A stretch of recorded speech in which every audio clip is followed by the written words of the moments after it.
KaraokeBooks. Pride and Prejudice. Written by Jane Austen. Audiobook. Chapter 36. If Elizabeth, when Mr. Darcy gave her the letter, did not expect it to contain a renewal of his offers, she had formed no expectation at all of its contents. But such as they were, it may be well supposed how eagerly she went through them, and what a contrariety of emotion they excited. Her feelings as she read were scarcely to be defined.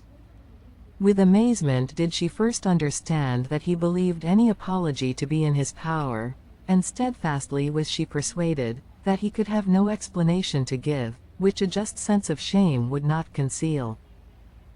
With a strong prejudice against everything he might say, she began his account of what had happened at Netherfield. She read with an eagerness which hardly left her power of comprehension, and from impatience of knowing what the next sentence might bring, was incapable of attending to the sense of the one before her eyes. His belief of her sister's insensibility she instantly resolved to be false, and his account of the real, the worst objections to the match, made her too angry to have any wish of doing him justice. He expressed no regret for what he had done which satisfied her. His style was not penitent, but haughty. It was all pride and insolence. But when this subject was succeeded by his account of Mr. Wickham, when she read, with somewhat clearer attention, a relation of events which, if true, must overthrow every cherished opinion of his worth, and which bore so alarming an affinity to his own history of himself, her feelings were yet more acutely painful and more difficult of definition. Astonishment, apprehension, and even horror, oppressed her. She wished to discredit it entirely, repeatedly exclaiming, "This must be false. This cannot be.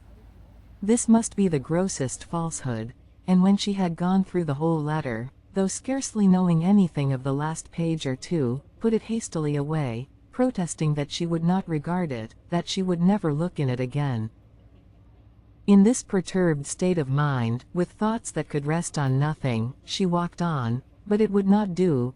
In half a minute the letter was unfolded again, and collecting herself as well as she could, she again began the mortifying perusal of all that related to Wickham, and commanded herself so far as to examine the meaning of every sentence. The account of his connection with the Pemberley family was exactly what he had related himself, and the kindness of the late Mr. Darcy, though she had not before known its extent, agreed equally well with his own words. So far each recital confirmed the other, but when she came to the will, the difference was great. What Wickham had said of the living was fresh in her memory, and as she recalled his very words, it was impossible not to feel that there was gross duplicity on one side or the other, and, for a few moments, she flattered herself that her wishes did not err. But when she read and reread, with the closest attention, the particulars immediately following of Wickham's resigning all pretensions to the living, of his receiving in lieu so considerable a sum as £3,000, again was she forced to hesitate. She put down the letter, weighed every circumstance with what she meant to be impartiality, deliberated on the probability of each statement, but with little success. On both sides it was only assertion. Again she read on. But every line proved more clearly that the affair, which she had believed it impossible that any contrivance could so represent as to render Mr. Darcy's conduct in it less than infamous, was capable of a turn which must make him entirely blameless throughout the whole. The extravagance and general profligacy which he scrupled not to lay to Mr. Wickham's charge exceedingly shocked her, the more so, as she could bring no proof of its injustice. She had never heard of him before his entrance into the Shire militia, in which he had engaged at the persuasion of the young man, who, on meeting him accidentally in town, had there renewed a slight acquaintance. Of his former way of life, nothing had been known in Hertfordshire but what he told himself. As to his real character, had information been in her power, she had never felt a wish of inquiring. His countenance, voice, and manner had established him at once in the possession of every virtue. She tried to recollect some instance of goodness, some distinguished trait of integrity or benevolence, that might rescue him from the attacks of Mr. Darcy, or at least, by the predominance of virtue, atone for those casual errors, under which she would endeavor to class what Mr. Darcy had described as the idleness and vice of many years' continuance. But no such recollection befriended her. She could see him instantly before her, in every charm of air and address, but she could remember no more substantial good than the general approbation of the neighborhood, and the regard which his social powers had gained him in the mess. After pausing on this point a considerable while, she once more continued to read. But, alas! The story which followed, of his designs on Miss Darcy, received some confirmation from what had passed between Colonel Fitzwilliam and herself only the morning before, and at last she was referred for the truth of every particular to Colonel Fitzwilliam himself, from whom she had previously received the information of his near concern in all his cousin's affairs and whose character she had no reason to question.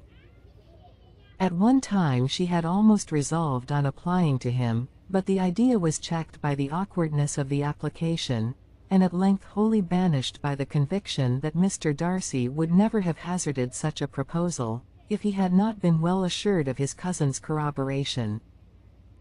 She perfectly remembered everything that had passed in conversation between Wickham and herself in their first evening at Mr. Phillips's. Many of his expressions were still fresh in her memory. She was now struck with the impropriety of such communications to a stranger, and wondered it had escaped her before. She saw the indelicacy of putting himself forward as he had done, and the inconsistency of his professions with his conduct. She remembered that he had boasted of having no fear of seeing Mr. Darcy, that Mr. Darcy might leave the country, but that he should stand his ground, yet he had avoided the Netherfield ball the very next week.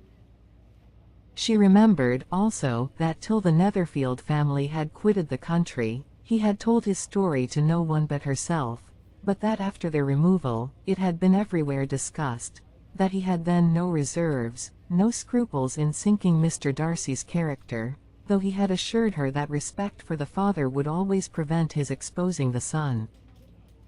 How differently did everything now appear in which he was concerned. His attentions to Miss King were now the consequence of views solely and hatefully mercenary, and the mediocrity of her fortune proved no longer the moderation of his wishes, but his eagerness to grasp at anything. His behavior to herself could now have had no tolerable motive. He had either been deceived with regard to her fortune, or had been gratifying his vanity by encouraging the preference which she believed she had most incautiously shown.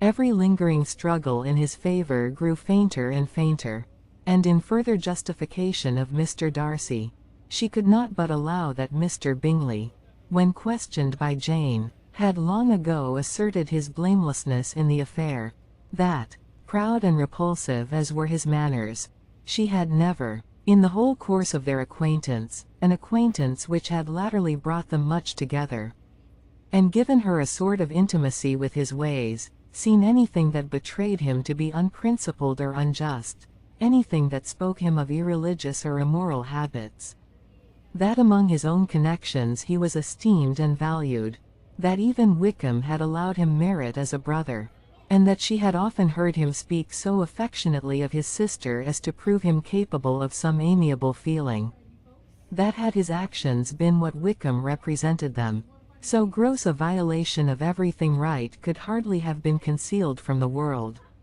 She grew absolutely ashamed of herself. Of neither Darcy nor Wickham could she think, without feeling that she had been blind, partial, prejudiced, absurd. "How despicably have I acted," she cried. "I, who have prided myself on my discernment. I, who have valued myself on my abilities. Who have often disdained the generous candor of my sister, and gratified my vanity in useless or blameless distrust. How humiliating is this discovery! Yet, how just a humiliation. Had I been in love, I could not have been more wretchedly blind. But vanity, not love, has been my folly. Pleased with the preference of one, and offended by the neglect of the other, on the very beginning of our acquaintance, I have courted prepossession and ignorance, and driven reason away where either were concerned. Till this moment, I never knew myself. From herself to Jane, from Jane to Bingley, her thoughts were in a line which soon brought to her recollection that Mr. Darcy's explanation there had appeared very insufficient, and she read it again. Widely different was the effect of a second perusal. How could she deny that credit to his assertions, in one instance, which she had been obliged to give in the other? He declared himself to have been totally unsuspicious of her sister's attachment, and she could not help remembering what Charlotte's opinion had always been. Neither could she deny the justice of his description of Jane. She felt that Jane's feelings, though fervent, were little displayed, and that there was a constant complacency in her air and manner, not often united with great sensibility. When she came to that part of the letter in which her family were mentioned, in tones of such mortifying, yet merited, reproach, her sense of shame was severe. The justice of the charge struck her too forcibly for denial, and the circumstances to which he particularly alluded, as having passed at the Netherfield ball, and as confirming all his first disapprobation, could not have made a stronger impression on his mind than on hers. The compliment to herself and her sister was not unfelt. It soothed, but it could not console her for the contempt which had been thus self-attracted by the rest of her family, and as she considered that Jane's disappointment had, in fact, been the work of her nearest relations, and reflected how materially the credit of both must be hurt by such impropriety of conduct, she felt depressed beyond anything she had ever known before. After wandering along the lane for 2 hours, giving way to every variety of thought, reconsidering events, determining probabilities, and reconciling herself, as well as she could, to a change so sudden and so important, fatigue, and a recollection of her long absence, made her at length return home, and she entered the house with the wish of appearing cheerful as usual, and the resolution of repressing such reflections as must make her unfit for conversation. She was immediately told that the 2 gentlemen from Rosings had each called during her absence, Mr. Darcy, only for a few minutes, to take leave, but that Colonel Fitzwilliam had been sitting with them at least an hour, hoping for her return, and almost resolving to walk after her till she could be found. Elizabeth could but just affect concern in missing him, she really rejoiced at it. Colonel Fitzwilliam was no longer an object.